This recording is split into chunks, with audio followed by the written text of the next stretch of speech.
جب 3 علامات ظاہر ہونے لگیں تو جان لینا کہ 24 گھنٹے کے اندر اندر موت واقع ہونے والی ہے۔ آخر وہ کون سی 3 علامات ہیں جن کے ظاہر ہونے سے انسان کو موت کا خطرہ لاحق ہو جاتا ہے؟ حضرت سیدنا علی المرتضی شیر خدا کرم اللہ وجہ الکریم، آپ ایک دن کسی قبرستان سے گزرے تو ایک قبر کھودنے والے کسی شخص نے حضرت سے پوچھا کہ یا علی مجھے موت کب آئے گی؟ حضرت علی نے فرمایا یہ تو میرا اللہ ہی جانتا ہے کہ تجھے موت کب آئے گی۔ اس نے کہا یا حضرت پھر بھی موت آنے کی چند علامات بتا دیں، موت آنے کی چند نشانیاں بتا دیں۔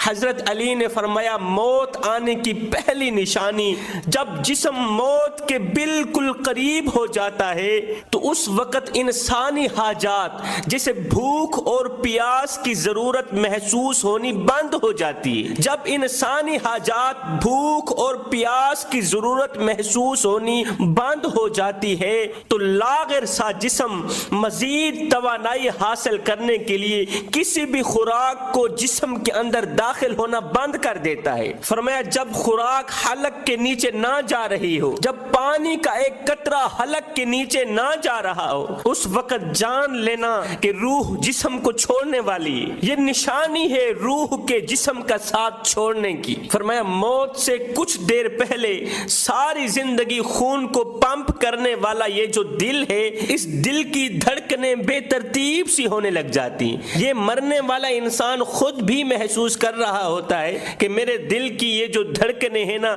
یہ بے ترتیب سی ہونے لگ گئیں۔ جب دل کی دھڑکنیں بے ترتیب سی ہو جائیں تو اس وقت نبض کو ہاتھ سے محسوس کرنا مشکل بن جاتا ہے۔ فرمایا روح جب جسم کو چھوڑنے کے لیے مکمل تیار ہو جاتی ہے تو موت سے 24 گھنٹے پہلے انسان کے ہاتھ پیر اور گھٹنوں کا جو رنگ ہوتا ہے یہ بدلنا شروع ہو جاتا ہے۔ ان آنکھوں کا رنگ زردی میں تبدیل ہونا شروع ہو جاتا ہے۔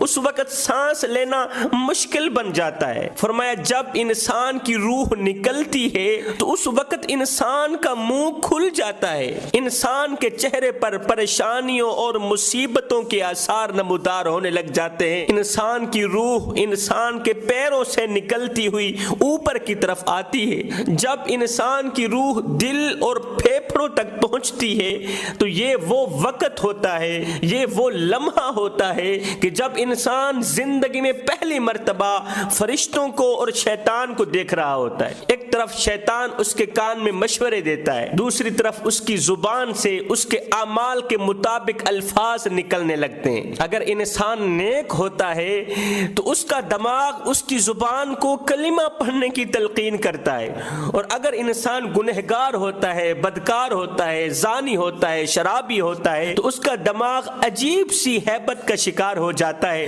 اور شیطان کے مشورے کو قبول ہی کر بیٹھتا ہے۔ فرمایا جب انسان مر رہا ہوتا ہے ایک فرشتہ آ کر کہتا ہے اے انسان اور تیرا مال کہاں گیا، تیرا مال کہاں گیا جس کو تو حلال و حرام کی تمیز کیے بغیر کماتا رہا، وہ تیرا مال جس کی وجہ سے تو خود کو دوسروں سے اعلیٰ تر سمجھتا رہا اور خدا کی مخلوق کو خود سے کم تر سمجھتا رہا، وہ تیرے دوست کہاں گئے، تیرے احباب کہاں گئے جو کہتے تھے ہم تیرے نام پہ جان مار دیں گے، ہم تیرے نام پہ جان قربان کر دیں گے، اور وہ تیری اولاد کہاں گئی جن کے لیے حلال و حرام کی تمیز کیے بغیر تو کماتا رہا، کھلاتا رہا۔ آج کوئی تیرے ساتھ نہیں مرے گا، آج کوئی تیرے ساتھ نہیں مرنے والا، آج کوئی تیرے ساتھ نہیں موت کا ذائقہ چکھنے والا، آج کوئی تیرے ساتھ نہیں جانے والا، تو یہاں سے اکیلا جائے گا، تو قبر میں اکیلا جائے گا، موت کی تکلیف تو اکیلے میں ہی محسوس کرے گا، تیرے اس درد میں کوئی تیرا ساتھ نہیں دے گا۔ فرمایا کیا تم جانتے ہو جب انسان مرتا ہے تو انسان کی یہ جو آنکھیں ہیں کھلی کی کھلی کیوں رہ جاتی ہیں؟ انسان جب مرتا ہے روح کے نکلتے وقت انسان کی آنکھیں کھلی کی کھلی رہ جاتی ہیں، چھت کی طرف لگی ہوئی ہوتی ہیں، آسمان کی طرف ٹکی ہوئی ہوتی ہیں۔ یہ وہ لمحہ ہوتا ہے کہ جب ایک فرشتہ انسان کی روح نکال کے